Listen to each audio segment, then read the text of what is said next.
So we're marking World Diabetes Day today, and make no mistake, this disease is taking a massive toll, killing millions of people every year. It also hurts the economy in all sorts of ways. Let's get some background on this. Our reporter Michael Marilia joining me now. So it's pretty devastating. I was hearing this morning how dangerous it is as well, but there's also the financial pain to make it even worse. Yeah, absolutely, Jane. It does, like you say, take a massive toll on personal budgets and, of course, national budgets, governments' budgets around the world. So let's focus on diabetes and dollars, the kind of financial effects that we are seeing. Overall, global health expenditure when it comes to diabetes, 11.4 trillion rand. Massive amounts of money spent on combating the disease, trying to prevent it as well as treating it. And just to give you some perspective, Jane, if we move on, that is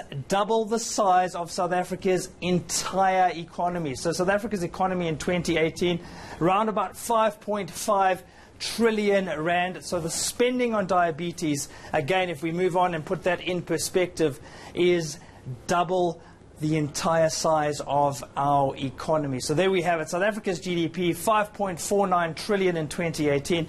Global expenditure on diabetes, 11.4 trillion. And it seems it's going to get even more expensive, Jane. This is the projection over the next 30 years. So in 2045, we will be approaching almost 13 trillion rand spent on trying to manage and combat diabetes. And let's just focus very quickly on what that actually means in terms of spending for all health issues around the world. Get this, it's roughly 10% of all the money that's spent on trying to combat diseases in their entirety. So diabetes is really one of the big issues when it comes to global health concerns. And it also affects the economy in other ways, specifically the workplace, Jane. We had a look at the age demographics in terms of people living with diabetes, and the vast majority are actually of working age. You'll see there a small fraction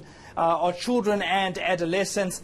Around about 1 out of every 4 are older people. That's above 65, Jane.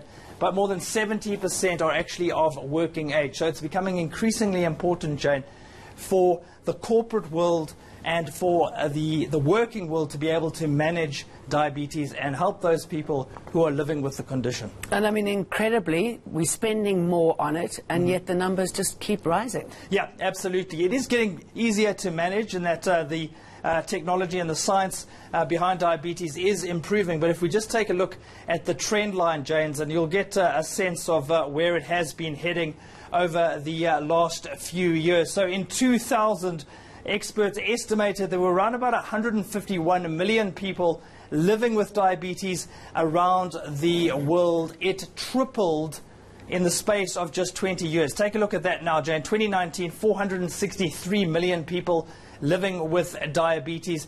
And by the time we get to 2045, it will have reached almost 700 million. And finally, Jane, if we just wrap up, I want to leave you with this somber thought. 4.2 million people are set to die from diabetes and its complications this year. And if you do the maths, Jane, tragic as it is, you see that clock next to me, that's 1 death every 8 seconds. 1 death every 8 seconds related to diabetes and its complications. That's why it's so important that we deal with this tragic condition. No, we must tackle it, and it is something that, especially if you've got the type 2, you can prevent. Thanks for that, Michael.